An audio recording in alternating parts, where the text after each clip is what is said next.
Censuró obras teatrales, clausuró cabarets y salones de baile, expulsó a las exoservidoras de las calles, cerró teles, de paso clausuró cantinas y pulquerías populares. Retiró de la cartelera películas de contenido 3X, persiguió a los homosexuales clausurando sus bares, amenazó con clausurar el teatro de Salvador Novo donde se proyectó alguna película de Buñuel y hasta se le responsabiliza de no haber permitido un concierto de los Beatles en 1965. Y aún así, ahí va el mejor funcionario que ha tenido esta ciudad, don Florindo y Fuentes Ernesto P. Uruchurtu.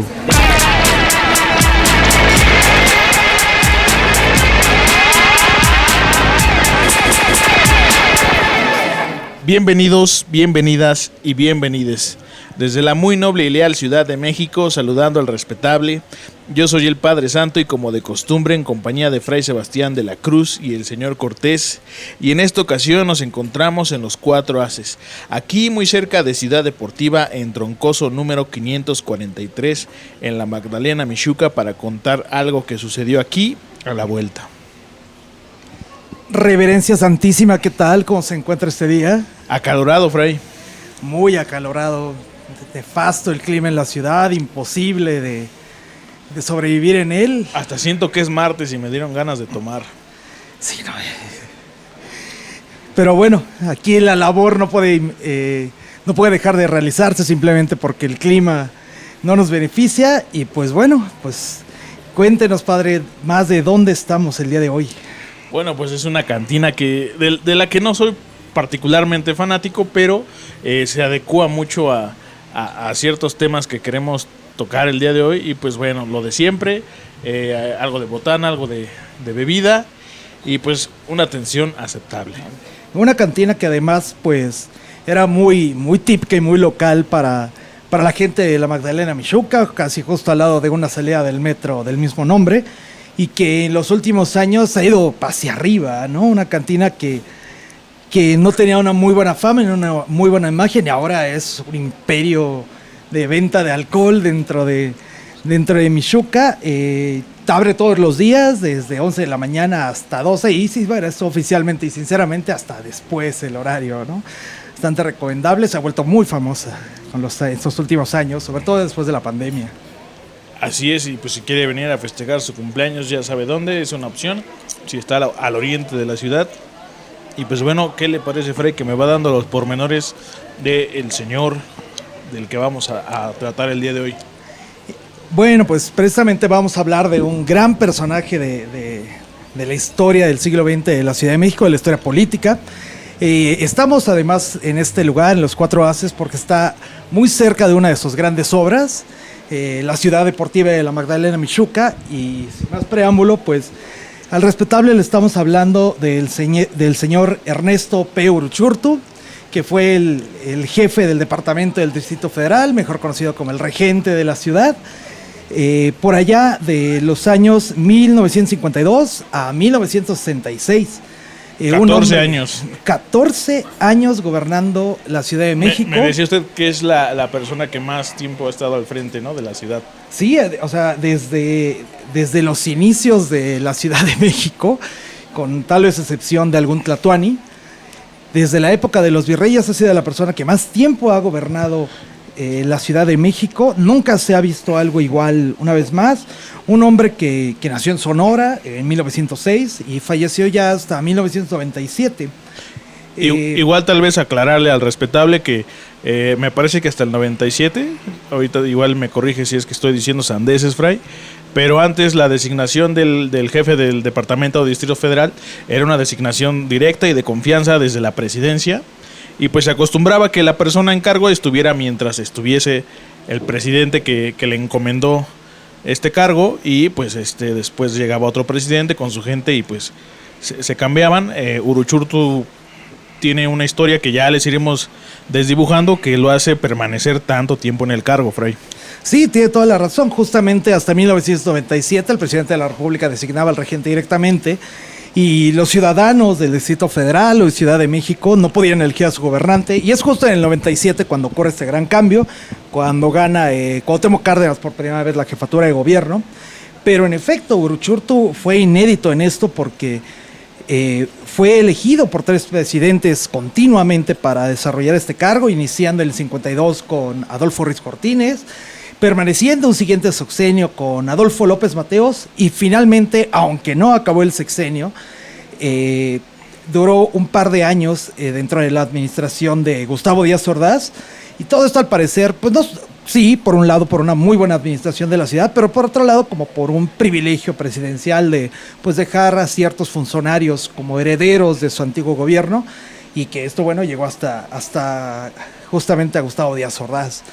Y bueno, vamos a hablar de este personaje justamente pues por una peculiaridad que ronda no solo al país, sino en peculiar a la Ciudad de México durante estos días, padre.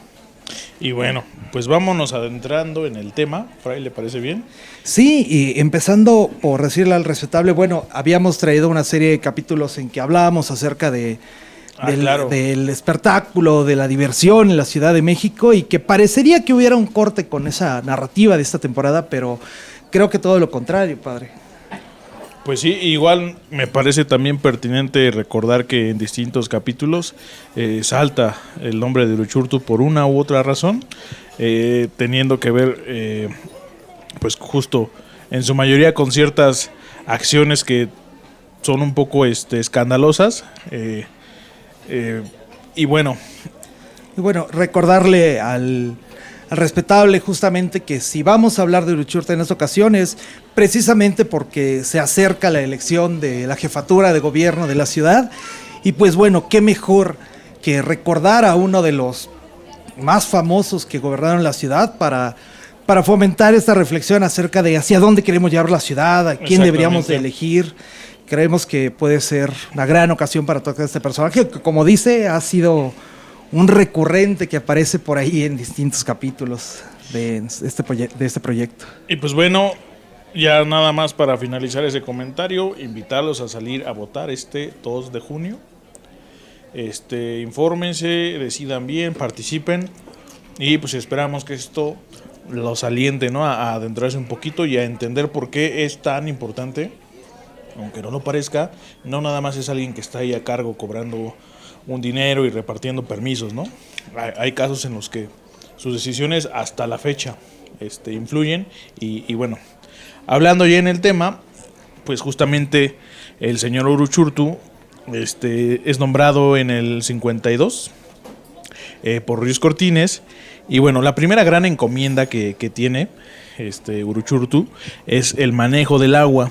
La ciudad se estaba hundiendo y además había inundaciones, ¿no? Los hundimientos clásicos, el de la catedral que decían que era importante y era tangible, y pues se decía que más que un desabasto de agua era una mala administración de ella, ¿no? No había la infraestructura necesaria para aprovechar la que había en la ciudad, y además pues faltaba como un sistema ahí de desasolve. Y a este respecto, Uruchurtu hace algún plan para la administración del agua, y se dan cuenta que requiere un dinero con el que no contaba la ciudad, y lo que él decide para empezar es aumentar la recaudación de impuestos. Se le tiene como un gobernante de derecha, pero curiosamente Uruchurtu, como primer movimiento para poder llevar a cabo este plan al respecto del manejo del agua, decide dejar de quitar condonamientos y perdonar impuestos a la industria que se acomodaba en la Ciudad de México, lo que a la larga le permite hacer una recaudación de impuestos, y nos deja un par de plantas, Fray, para el tratamiento de agua, una en Chapultepec, la otra, recuérdame dónde estaba, Fray. Otra planta, si no mal recuerdo, muy cerca del Cerro de la Estrella, ¿no? Sí, Uruchurtu pues desarrolla toda una política en cuanto al agua, encargada ciertamente por el presidente Ruiz Cortines, que consideraba que es un problema fundamental ante el hundimiento de la ciudad, no solo de la catedral en concreto, sino de todo el centro en general, que ya empezaba a estar por debajo de... Hay que recordar que hubo una gran inundación, ¿no? Del cual hay una anécdota con cierto león en cierta calle del centro que marca cierta altura, ¿no? Hasta donde llegó el agua. Sí, claro. Bueno, es que hay que recordar, y es algo que hemos tratado en capítulos anteriores, nuestro capítulo de Xochimilco de hace 2 temporadas. La Ciudad de México desde siempre tenía un problema con el agua, una zona de hundimientos, una zona de inundaciones. y que sí, en 1652, si no mal recuerdo, tiene la peor inundación que se recuerda de su historia, y que justamente llegó el agua tan alto que no se desasolvó en 5 años, y que el respetable puede ir ahí a la calle de Motolinía y de Madero y ver ahí afuera del local de una óptica una estatua de la cara de un león que marcó que tan alto llegó en aquellos años la inundación, pero que fueron inundaciones que se siguieron dando durante el porfiriato, ya durante los gobiernos revolucionarios, y que Ruiz Cortines estaba desesperado ante ello y le indicó directamente a Uruchurtu: oye, hay que hacer algo con esto. En efecto, empieza a subir los precios del agua, empieza a hacer una recaudación para hacer muchas más obras, el gran canal del desagüe, empieza a tratar de purificar agua. Ciertamente nunca llega a tener el presupuesto para solucionar definitivamente el problema del agua. Pero las inundaciones las resuelve, y la ciudad lo ve como un gran acierto, lo cual lo hace ganar confianza entre los pobladores y también ganar pues el contentillo del presidente, ¿no? Sí, en efecto, y además, ya hablaremos un poco después de esto, parte de la política para combatir las inundaciones fue el entubamiento de ríos, que no fue el primero, ya lo habían hecho antes. Y esto, que a lo mejor hoy día es muy criticable, pues en su momento fue la gran solución, porque pues era una ciudad que no solo se inundaba, sino que se inundaba con aguas negras. Entonces, una ciudad que históricamente siempre ha olido a caca, ¿no? Y pues bueno, esto realmente sirve para que la población esté mejor. Y bueno, pensando una vez más en la elección que viene en unos días, pues qué mejor que poner al centro el problema del agua, cuando hay una gran crisis, se acerca el día cero, los problemas que recientemente hubo de contaminación del agua Benito Juárez, pero hay que decir, también hay problemas de contaminación del agua y de baja calidad en el oriente, es algo de lo que mucha gente está siendo afectada, y que en el oriente no se está hablando de ello. Justamente en el oriente, donde somos originarios. Y me cuenta como anécdota el señor Cortés que además de la escasez del agua hay una escasez del hielo. Se ha tenido que tomar las cubas tibias del señor Cortés, y pues bueno, importante, ¿no?, hacer la reflexión y poner el dedo, ¿no?, en el renglón respecto a lo que están proponiendo estas personas y lo que vayan a hacer, ¿no? Sí, en efecto, que bueno, hay propuestas de todo, ¿no? Pero en fin. Bueno, otro aspecto, y que probablemente ha sido el que históricamente más ha sido destacado de la administración de Uruchurtu. Y el que primero conocieron nuestros oyentes, porque es de lo que generalmente saltaba a tono en los capítulos. Sí, es lo que suele soltar, es donde vienen las críticas a Uruchurtu. Es lo que le han llamado la política moralizadora de Uruchurtu, ¿no? Que refleja, pues en parte, esto que se dice de que es un personaje conservador de derecha, pero que ciertamente hay muchas objeciones a llamarlo así. Pues Uruchurtu es muy conocido justamente por ser muy tajante con moralizar la ciudad, con las buenas costumbres, con cerrar lugares que no están cumpliendo con sus estándares morales, por lo menos bajo el pretexto de que están violando los reglamentos de la ciudad, ¿no? Igual platicar que el señor Manuel, recuérdeme el nombre. Sí, don Manuel Perlo Cohen, el doctor Manuel Perlo Cohen. En la investigación que hace sobre un par de libros maravillosos al respecto de la administración de Uruchurtu y su historia, menciona que quien lo conocía decía que no era que él fuera exactamente una persona mocho, ¿no? Pero sucede algo, Fray, en la ciudad, una marcha que desata, ¿no?, esta serie de acciones que tiene Uruchurtu. Sí, resulta que en el año de 1955... el 26 de marzo en concreto, hay una marcha de ciertos grupos, algunos universitarios, otros de la sociedad civil, otros que formarán lo que luego se llama el sinarquismo, que es una especie de tendencia medio fascista dentro de México, algo muy poco explorado. Resulta que hacen una pequeña marcha desde la Plaza de Santo Domingo hasta la plancha del Zócalo, en realidad un recorrido pequeño, pero en el cual hablan de los atentados contra la moral de la familia mexicana y de los excesos morales y la corrupción que dentro de las costumbres, y marchan protestando contra esto. Nadie lo reprime, en contra de la tradición clásica del gobierno mexicano. Llegan al Zócalo, ahí hacen un mitin en que presentan sus propuestas, y ocurre una famosa quema, no de libros, que es lo más clásico, sino de revistas que esta gente consideraba pues ¿Cómo inmorales. se llamaba la revista, Fray? Hay el relato de que se quemaron alrededor de 1,000 revistas de una publicación poco conocida y difícil de encontrar, por cierto, que se llama la revista Jajá, que básicamente era una publicación semipornográfica. Una especie de Playboy. Una especie de Playboy, en efecto, pero como de baja calidad, un poco under, en que había dibujos de mujeres en poses sugestivas, con poca ropa.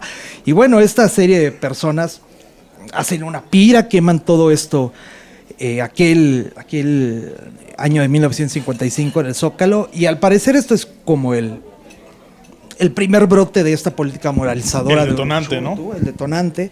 Una política que trató de regular muy estrictamente los teatros de revista, las carpas, de los que hablamos en nuestro capítulo anterior, Tercera Llamada, historias del teatro en el centro de la Ciudad de México. Con También, cierto teatro de ese capítulo hay una historia interesante. Hay una historia interesante más adelante. Atentó y clausuró centros nocturnos, mandó retirar propaganda pornográfica de la vía pública. Salones de baile. Expulsó prostitutas, como ya nos decía, había clausura de hoteles que estaban ahí en la zona de la Merced, pues hoteles que se dedicaban a la prostitución. Se recomendó que los cines solo exhibieran películas familiares. Hubo incluso el matiné, ¿no? De películas para niños, creo que es obra de su... Es obra de su administración. Hubo incluso alguna regulación de qué lecturas estaban permitidas y cuáles no, algo que tampoco ha sido tan lejano. Por ahí en el 2000 con Aura algo pasó semejante aquí. Se reguló el cierre temprano de centros nocturnos de segunda y de salones de baile. Ya habíamos hablado justamente del Salón México, de lo que pasó en el Tivoli, el Tivoli, lo que pasó en el Salón Los Ángeles. La amenaza que hubo contra Salvador Novo de proyectar esta película de Viridiana, que en España estuvo totalmente prohibida por el régimen de Franco, y bueno, hasta la cancelación supuesta de un concierto de los Beatles en 1965. Pero bueno, la clausura de lugares por el hecho de simplemente decir que no estaban cumpliendo con los reglamentos vigentes, que este era como el pretexto legal de Uruchurtu para cerrar los lugares. Hay que decirlo y ser claros en eso. El señor Manuel detalla en estos textos de los cuales nos utilizamos para esta investigación, que siempre su herramienta fue la ley. Él era abogado de carrera. Penalista. Entonces, pues, utilizó la ley a su favor y, pues, vaya, no inventó nada tal vez, solo fue estricto con lo que la ley decía y buscaba el mínimo detalle que incurriera en algo, y de ahí se iba a derecho, ¿no? Se iba de hilo y terminaba haciendo lo que su voluntad le decía, ¿no? Sí, en efecto, como abogado penalista, pues justamente, a pesar de que tal vez podía ser autoritario, lo que tal vez no podemos decir es que fuera arbitrario, porque había una justificación legal, y si bien a lo mejor es criticable la postura moral que motivaba a cómo aplicar la ley, pues hay que detenerse un momento a preguntar, a ver, ¿qué es lo que criticamos tanto de las autoridades hoy día? Que no aplican la ley. Este señor en ese sentido la aplicaba, y es algo deseable que quisiéramos en un gobernante, aunque tal vez sin esa ideología por medio. Hay que recordar que pues cerró este gran salón importantísimo, el Huequiquien, para ampliar Reforma, cerró el Salón Margot, que luego se convirtió en el Blanquita. ¿Y será prudente contar qué pasó con el Blanquita, Fray? Adelante, bueno, padre. la misma administración del Margot reúne el dinero y realiza un proyecto que fue totalmente de inversión privada, en el que llevan a cabo el Teatro Blanquita. Hablan de un mármol rosa, unos canceles y rejas doradas, todas las comodidades para el espectador y todo en regla y bonito, y dicen que era un lugar maravilloso cuando se abrió, y se dice que eso era lo que esperaba Uruchurtu del espectáculo y el entretenimiento, ¿no? Esa cosa bella, decente, limpia, bien ordenada, limpia sobre todo. Cerró también el Salón México, un muy famoso antro gay de aquellos años llamado El Eco. El Palacio Chino también lo cerró, y recordemos que también intentó cerrar justamente la Arena México, que fue tema de uno de nuestros capítulos de hace 2 temporadas, cuando hablamos acerca de la historia de la lucha libre en la Ciudad de México. También hubo intento de combate al rock, a los café cantante, ya no hasta la época de Avándaro, pero sí fue uno de los que empezó. Y nuevamente, ¿no? Algo tratado recientemente en esos capítulos. Se ha hablado de que su restricción de la vida nocturna fue muy, muy absoluta y que acabó con la vida nocturna de la Ciudad de México. Algo que habría que evaluar, a ver qué tanta vida nocturna tenía esta ciudad como para que un solo hombre, incluso con ayuda del presidente, pudiera haber acabado con ella. Pero bueno, dentro de todas estas prohibiciones había algo con lo que nunca se metió, ¿no? Algo que nunca tocó a pesar de tener una política que se oponía pues al divertimento sexual. Y es donde dicen, ¿no? Dicen que no era exactamente un santo ni un mocho. Los burdeles jamás tocó ni uno solo de ellos, y había uno muy popular, Fray, que usted tuvo la fortuna de encontrar. Sí, Uruchurtu fue tolerante especialmente con un burdel que se llamaba La Bandida, que era el apodo de su administradora, Graciela Olmos, que estaba ¿Por ahí qué le decían La Bandida, Fray? En un momento le cuento. Especulando. Este burdel La Bandida estaba ahí en la calle de Durango, número 247, que ya no existe el edificio, pero está justamente enfrente de donde está el Palacio de Hierro de Durango, en la Roma Norte, en los límites de la Condesa. Que era un burdel que pues se dice que iban intelectuales, iban artistas, iban políticos, iban periodistas, vaya, era el lugar de la gente importante de alcurnia de la ciudad. Y aunque es el más ilustre, porque la dueña, la bandida, tenía una gran relación con Uruchurtu y parece que incluso la protegía, pues en general la política fue de no acabar con los bordeles. Ahora, esta mujer, Graciela Olmos, la bandida, tiene historia interesantísima. Igual y luego les hablamos de ella. Les hablaremos de ella en un TikTok por ahí, vayan a verla. Tuvo una relación impresionante con un gran bandido de Estados Unidos. En realidad es un gran personaje que acabamos de conocer y que los invitamos a ir a nuestro TikTok para ver todo esto. Pero bueno, Uruchurtu finalmente logró toda esta política moralizadora, sí, un tanto con apoyo de la iglesia, aunque es discutible qué tanto hubo un acuerdo directo o hasta qué punto simplemente pues se hizo un tanto ciego y dejó actuar a la iglesia e influir dentro de la población.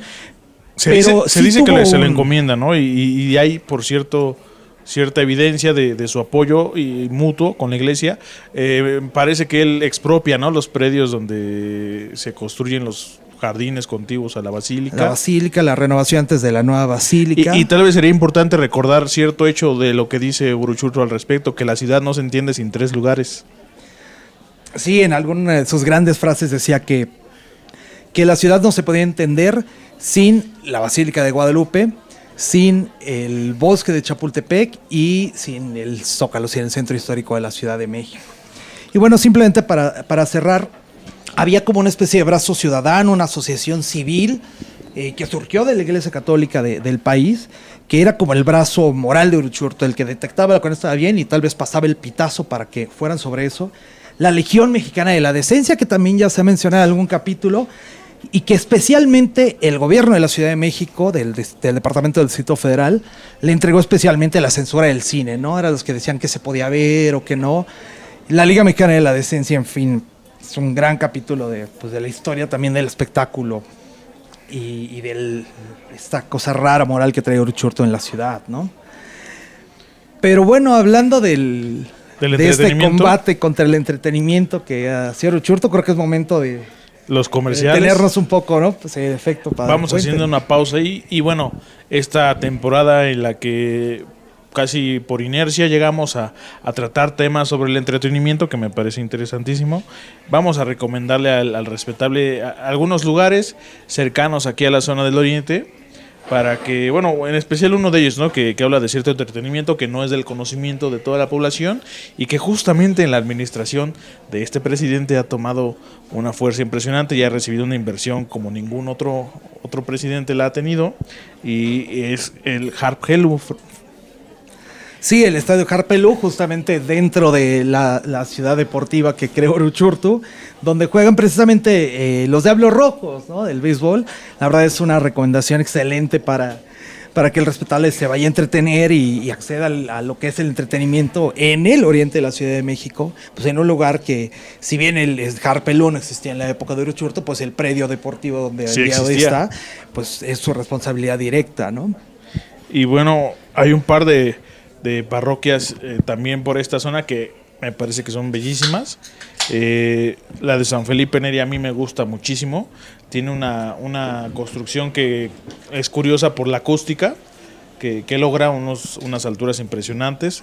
Un trabajo con el concreto maravilloso que vale la pena visitar. Sí, esto ya en la Jardín Balbuena, pero muy cerca igualmente de la Magdalena Mixhuca, e igualmente por la otra parroquia, la Aparecida del Brasil, una gran edificación con paraboloides hiperbólicos, inspiración de Félix Candela, uno de los grandes arquitectos del siglo XX en México. Vale mucho la pena ir a verla porque además la Parecida del Brasil cuenta con algunos vitrales de otro de los grandes arquitectos del siglo XX, Fray Gabriel. Pero bueno, otra recomendación cercana también, padre, aquí donde estamos en los Cuatro Haces, pues es uno de los tianguis más famosos y aclamados de toda la ciudad. Al menos yo que soy de andar en la calle y prefiero el tianguis a la plaza, he de decir que es mi tianguis favorito, el de Velódromo Michuca, ubicado entre estas dos estaciones del metro, rodeando justamente parte de la ciudad deportiva. Y a mí me parece un tianguis maravilloso porque tiene buena comida, tiene buena comida típica de tianguis, tiene algunas propuestas interesantes, tiene también mucha ropa de paca, tiene ropa buena, tiene calzado, tiene cositas, vaya uno se puede ir divertir, gastarse unos pesos, aunque no tantos, y vale la pena. Si no lo conocen, dense una vuelta. Está los jueves, me parece que está también los lunes, pero no exactamente en la misma ubicación. Sí, es otro tianguis en realidad, ¿no? Pero bueno, el tianguis de los jueves de Velódromo la recomendamos tremendamente al respetable. Pero bueno, vamos a seguir con algunos aspectos de Uruchurtu. Le queríamos hablar también al respetable de cómo gestioné el crecimiento de la ciudad. A ver, ahí hay que decir algo. La imagen de la ciudad que tenemos hoy día es en gran parte una imagen construida por Uruchurtu, o sea, tanto el modo en que se la habita, como los predios que hay, como las calles. Uruchurtu tuvo una gran política de combate a los fraccionamientos, al crecimiento de colonias populares y al establecimiento de la industria en la ciudad. Aspectos que hasta cierto punto serían criticables porque a lo mejor afecta a conseguir casa habitación en la ciudad, pero parece que Uruchurtu tenía una muy fuerte política de regulación, insisto, de la industria, de las colonias populares y de los fraccionamientos, porque creían que podía generar un gran descontrol dentro de la Ciudad de México y además, tema muy actual, porque creía que el generamiento de fraccionamientos dentro de la ciudad, hoy diríamos grandes edificios construidos por cárteles inmobiliarios, afectarían a la población de la Ciudad de México y tal vez podrían hacer que se le expulsara de su lugar nativo.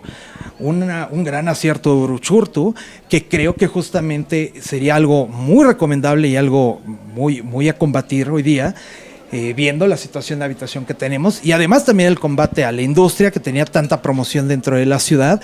Él empieza a quitar beneficios económicos para que la ciudad no quede invadida de industria, que imaginen con esta situación de contaminación que tenemos en la ciudad y de calor, qué tan más grave sería si la industria estuviera dentro de la Ciudad de México. Hay que decir que la industria empieza a salir de la zona del centro histórico durante su administración. Había ciertas chocolateras, tabacaleras, fábricas de hilo en el centro histórico y bueno, debido a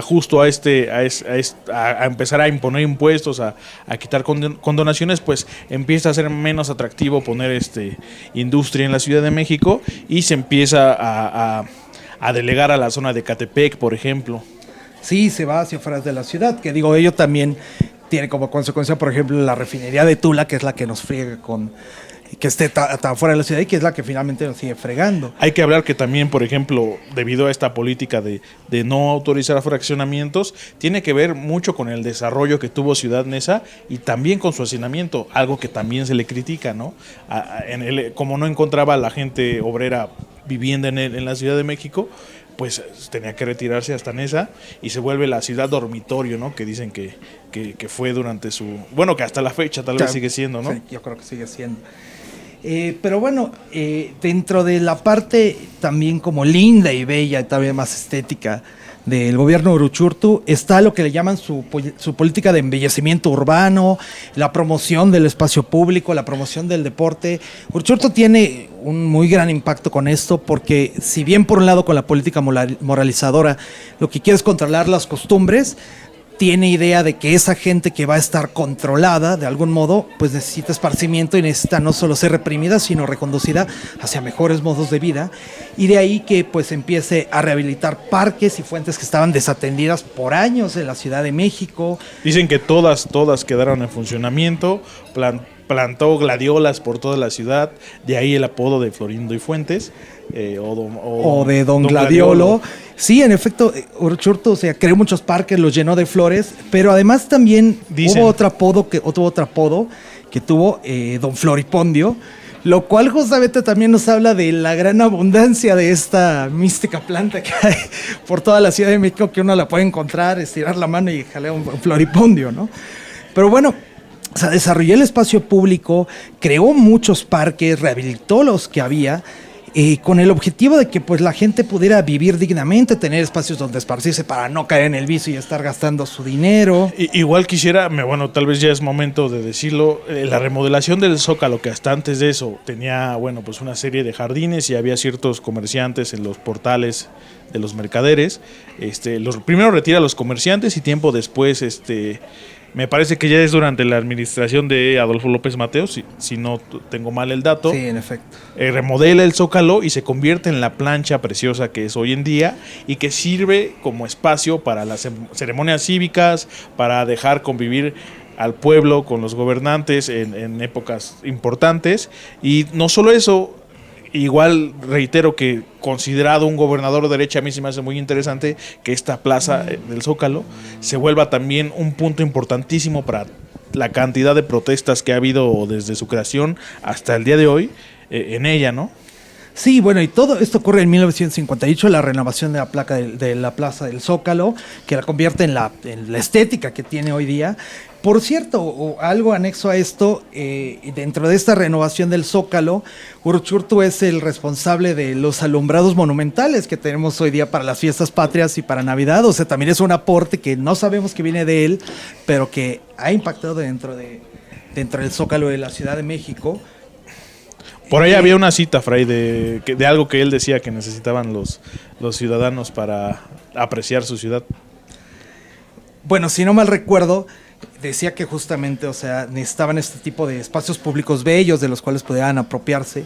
Y él mismo destacaba en unas reflexiones poco después de su gobierno que era impresionante ver que la gente conservara y cuidara esos espacios públicos, ¿no? Que no pisaran el pasto, que no arrancaran una sola flor de la Se dice que el ciudadano se sentía identificado, ¿no?, con su ciudad y cuidaba de los espacios públicos. No lo decía él, lo decían periodistas y también lo pueden usted encontrar documentado, es lo que se dice de la época. Ok, bueno, simplemente para cerrar con esto que hablamos, pues, o sea, la imagen del Zócalo que tenemos el día de hoy, pues precisamente es algo que hemos heredado de Uruchurtu. Sin embargo, a pesar de que el Zócalo ha tenido pocas modificaciones, sigue siendo básicamente del de él, pues parece que el Zócalo sí ha progresado, ha tenido sus cambios, ahora el cierre... Habrá otro cambio, ¿no? Parece que habrá nuevos cambios, ¿no? Muchos liderados por la jefatura de gobierno anterior, que sea peatonal, que tenga otras vocaciones como conciertos, asambleas públicas, o sea... Pero definitivamente el punto para que pueda ocurrir esto es la ejecución que hizo Uruchurtu, en la cual libera la Plaza del Zócalo, que antes que estaba llena de un kiosco, de patios, de fuentes, de hay que arboledas. Decir que antes de su administración la gente pensaba que el centro de la Ciudad de México era un lugar en decadencia, ¿no?, al que ya no valía la pena acercarse, y pues al final puso la primera piedra para que el Zócalo fuera lo que hoy es en día, ¿no? De hecho, todo lo contrario, ¿no? Yo creo que es bello y tiene muchas cosas interesantes. Lo hemos visitado en distintas ocasiones para contarles cosas. Tiene cantinas maravillosas, esta organización increíble de tiendas donde uno puede encontrar cosas rarísimas, insumos para barbería, talabartería, Tardán, la tienda de sombreros, o sea, cosas interesantísimas que hay en el Zócalo y que se pueden visitar y que tal vez son posibles gracias a este cuidado que inició en su administración.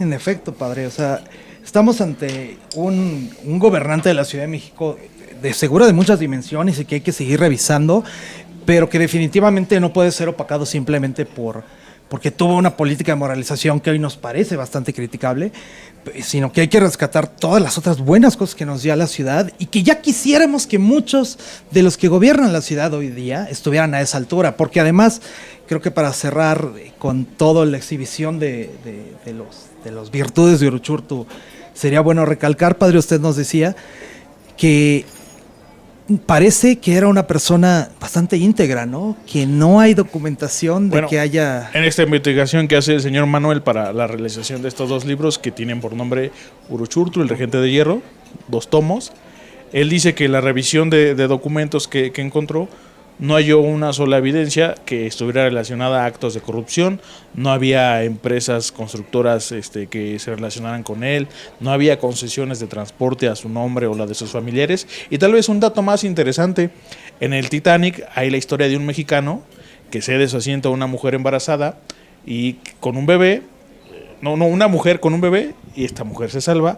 Pues ese señor me parece que se llama Manuel Uruchurtu y es tío del señor Ernesto P. Uruchurtu. Del señor Uruchurtu, ciertamente. Tal vez por ahí podría haber un rastreamiento de dónde salieron los valores cívicos del señor Uruchurtu. Gente íntegra, la del norte, al parecer. Sí, de Sonora, bueno, ¿no? En algunos casos.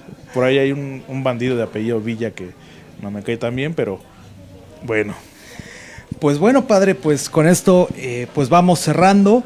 Creo que ha sido una revisión muy interesante de este gran personaje. Del y deja fuera de muchas cosas, ¿no? Hay oportunidad de hablar tal vez más adelante de él. Sí, demasiado, porque además no hemos hablado de cómo cayó en desgracia en el gobierno de Díaz Ordaz y qué pasó después. Es algo que hay oportunidad para revisar en algún momento. Pero bueno, ahorita queríamos hablar de los logros de Uruchurtu. Y bueno, si el respetable quiere que profundicemos en otra ocasión en otros aspectos de Uruchurtu, en cómo cayó en desgracia, la relación con Díaz Ordaz, cómo le investigó la policía política del PRI, déjenos un comentario por ahí sobre todo si hay algún jovenzuelo de ahí, septatenario o octogenario, que recuerde la administración, pues igual que nos deje su comentario al respecto, ¿no?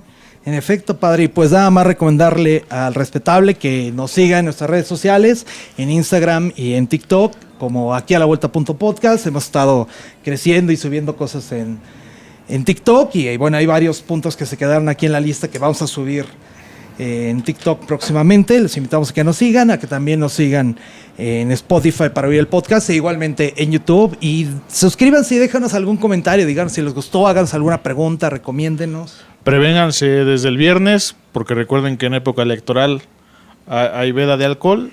Salgan a votar y pues creo que nos podemos ir en paz, Fray. Creo que sí, padre. Denos su bendición para podernos ir en paz. Pues salud. Aquí a la vuelta es un podcast de crónica, patrimonio y turismo local de la Ciudad de México, presentado por Padre Santo y Fray Sebastián de la Cruz. Producción, Señor Cortés. No olvides suscribirte, darle like y seguirnos en nuestras redes sociales como aquialavuelta.podcast.